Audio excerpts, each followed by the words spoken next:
One sip, and you may not live to see the morning. But refusal also costs lives. In a cramped room of a multi-story insula, where dozens of slaves sleep and work in tiny quarters, a young slave girl clutches a bowl of thick black liquid that her mistress calls medicine. This is a historical reconstruction based on ancient sources and research. It shows the real social order of the time so that we can understand how people lived then. All events are part of an educational narrative, not sensational imagery. The walls are damp, the air is stuffy, and the light of an oil lamp flickers in the darkness. The infusion in the young slave girl's hands hits her nose sharply. She knows that one sip could save her from one danger, but bring another even worse. Her name is Livia. She is still a teenager. Tonight, she will probably be called again to the cubicula, a small room in the depths of the house where the masters send their female slaves for personal services. But the mistress has decided that Livia must first drink this medicine. This is not a story about the romance of ancient Rome. It is a reconstruction of reality, pieced together from ancient sources and archaeological finds. A world where a woman's body never belonged to her. Where a slave's pregnancy was not considered a miracle, but an economic problem to be solved by any means necessary. In ancient Rome, control over women's bodies, both free and enslaved, was absolute. If you were free, your body was under the authority of the paterfamilias, the head of the family. If you were a slave, you were under the authority of your master. And the law not only failed to protect you, it officially gave others the right to decide what would happen to you. So when Livia looks into the bowl of dark liquid, she understands that she has no choice. If she drinks it, she may not live to see the morning. If she doesn't drink it, she risks finding herself on the brink of life and death in a few months for another reason. Are you ready to find out what the Romans considered normal for their female slaves? Livia did not come to Rome of her own free will. She spent her childhood in a small village among the fields of Faliscan, north of the city. Her father grew barley and her mother made olive oil. But when the harvest failed, the family was unable to pay their taxes. In ancient Rome, debt had a clear price. The law allowed even one's own child to be sold into slavery if necessary to pay off debts. And on the day when two horsemen in red cloaks entered their home, Livia already knew that she would never return home. She does not remember her mother screaming or begging. In Rome, crying did not help. It only attracted unwanted attention. A few hours later, Livia was standing on a wooden platform at a slave market in the capital. Slave markets operated openly, almost like bread shops. Slaves were put on display for all to see, sometimes with signs around their necks indicating their name, origin, skills, age, and health. Buyers could come close, examine their teeth, touch their skin, and ask about any illnesses. Yes, in ancient Rome this was done publicly. For young girls, the focus was on their appearance and physical condition. And no one considered this to be shameful. A slave was a thing. Its quality had to be checked. It was then that Livia was forced to stand in front of a dozen unfamiliar men who looked at her as if she were a horse before purchase. She did not understand all the words, but she could see from their looks that they were deciding whether she was worth their money. She was bought by the manager of a large domus in the city center. And in the first few days, it became clear that she would be expected to do more than just work in the kitchen or clean. Domus, a large Roman house, was like a separate world with its own rules, rooms, and secrets. The front rooms with mosaic floors were for guests and clients. Deeper inside, behind marble walls, were the cubicula, small private rooms where ordinary visitors were not allowed. For female slaves, these were not bedrooms, but places where they were summoned for personal services, for their master or his guests. In Rome, this was considered so normal that no one questioned either the fact itself or its legality. Roman law clearly stated that a slave was a thing. The owner had the full right to dispose of his property as he saw fit. And there was not a single line in this formulation about consent. Valuable female slaves were looked after, not out of mercy but to preserve their suitability for work and everything else. They were given herbal decoctions, monitored to ensure they did not become pregnant, and sometimes even sent to doctors for procedures that we would today call crippling. The owners feared their slaves' pregnancies for reasons that were not humane. It meant several months without work and the expense of care. Therefore, large households had a whole system of prevention, ranging from infusions of rue and tansy to dangerous physical methods. Sometimes a slave woman could be forced to spend the night not with her master, but with his guest. And this also required neither explanation nor permission.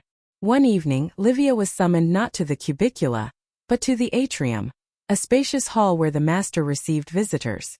A gray-haired senator, an old friend of the family, was sitting on a bench. The master, just as he might have ordered wine, said, "She will spend the night with you." There was no reaction from the servants, no questions for Livia. In this system it was considered as ordinary as dinner. And remember, even if a slave woman became pregnant after such an act, the child automatically became the property of the master. The mistress's order was conveyed without explanation. The senior slave brought a clay bowl with a dark, almost black liquid. The smell was pungent, so pungent that Livia felt it in her chest before the bowl touched her lips.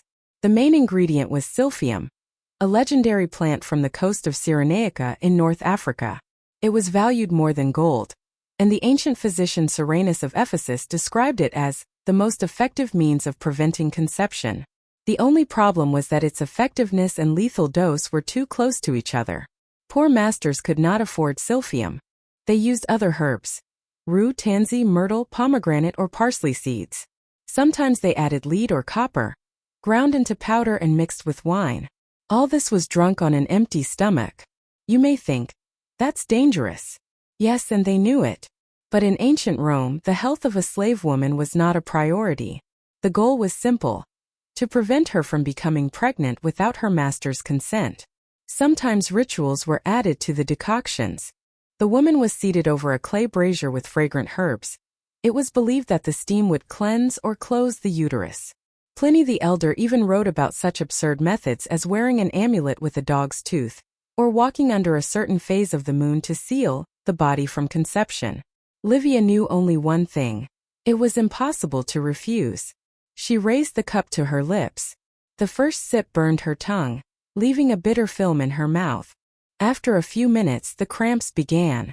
She felt nauseous, her heart was pounding, and her body was cold, even though the room was stuffy. In Rome, no one treated a slave woman after such procedures. If she did not survive, her owner simply bought another one. When Livia was able to get up the next day, her legs were shaking and her hands were cold as a corpse's. But the smell was forever etched in her memory: pungent rue mixed with sweet silphium. And for the first time she thought, this knowledge could be not only poison but also a weapon. In large Roman households, a slave's pregnancy was rarely a cause for joy. If the master did not plan for a newborn, they acted quickly. Sometimes it started with a dry entry in the documents: carry out cleansing.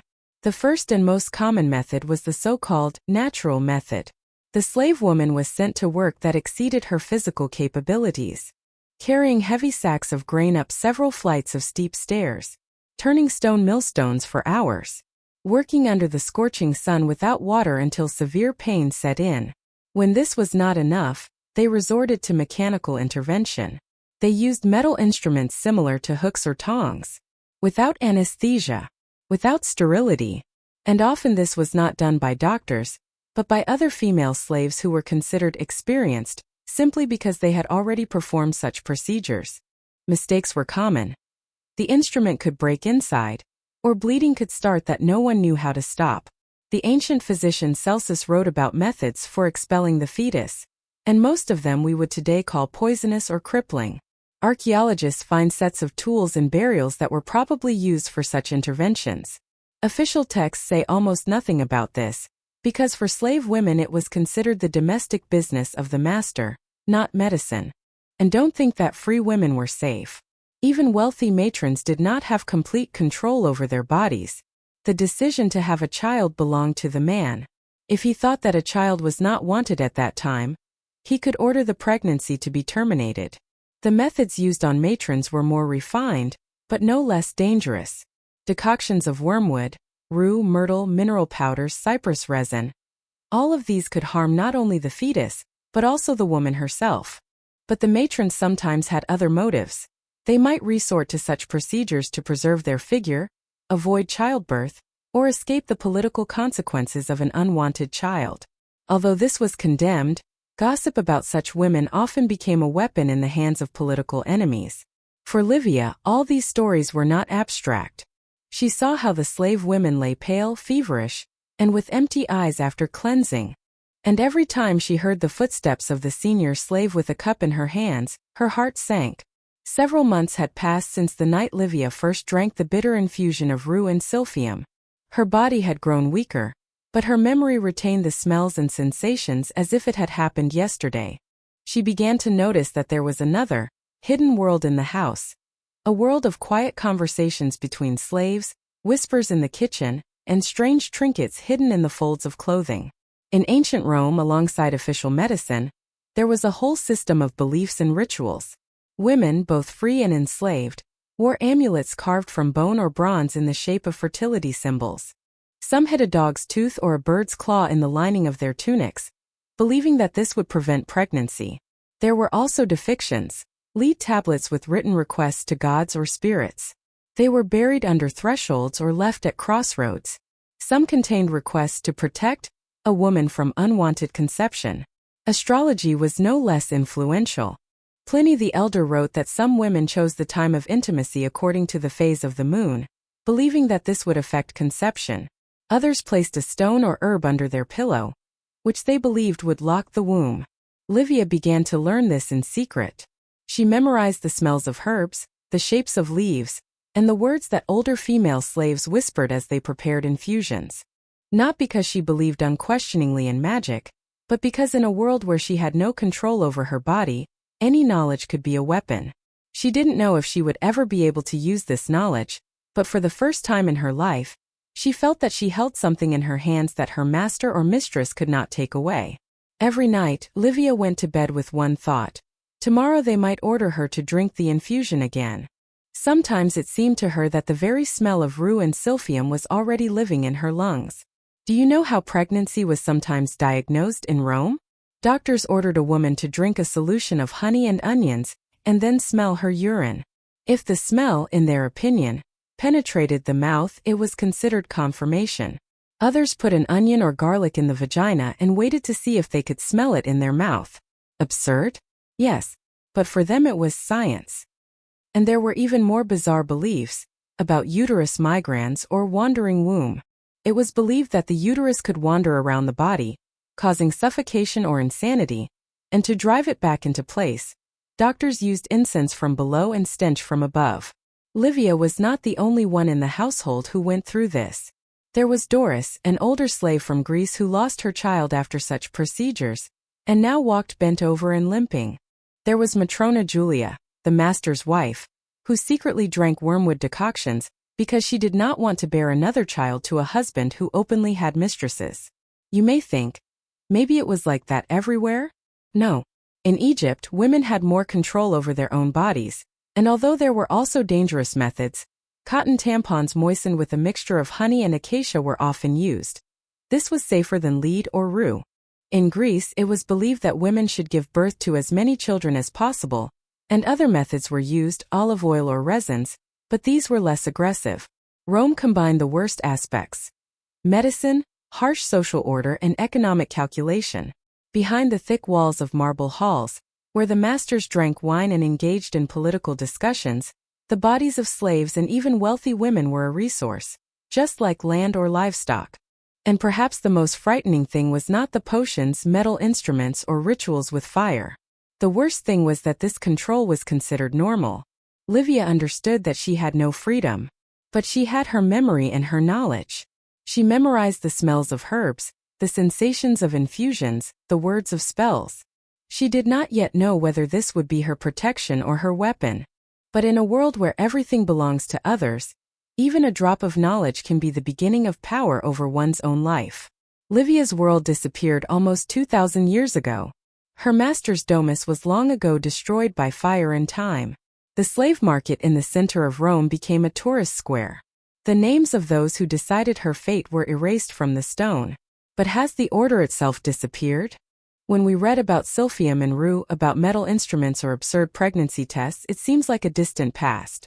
But the essence, control over another person's body, remains. Livia's story reminds us that social systems can preserve cruelty under the glitz of culture and luxury. Can you imagine yourself in her place? Standing in a cramped room with a cup, knowing that no choice will save you completely? Now think about how many women in different times and countries have taken the same steps. With different clothes, different words, but with the same feeling of powerlessness. We often think of Rome as the cradle of civilization. But behind the triumphal arches, statues, and forums, there was another reality, the reality of female slaves who lived between the kitchen, the cubicula, and herbal concoctions that could kill them. Livia, Doris, Julia. We don't know how their lives turned out. Perhaps they disappeared without a trace in the shadows of history. But their stories are also Rome. No less real than marble temples or victory processions. And perhaps the main lesson is that behind every glamour of an era, one must look for its dark side. Because it is the dark side that best explains the true price of that glamour. This story is intended solely for historical and educational purposes. All events and images are based on the testimonies of ancient authors and the research of historians to remind us of the realities of that era.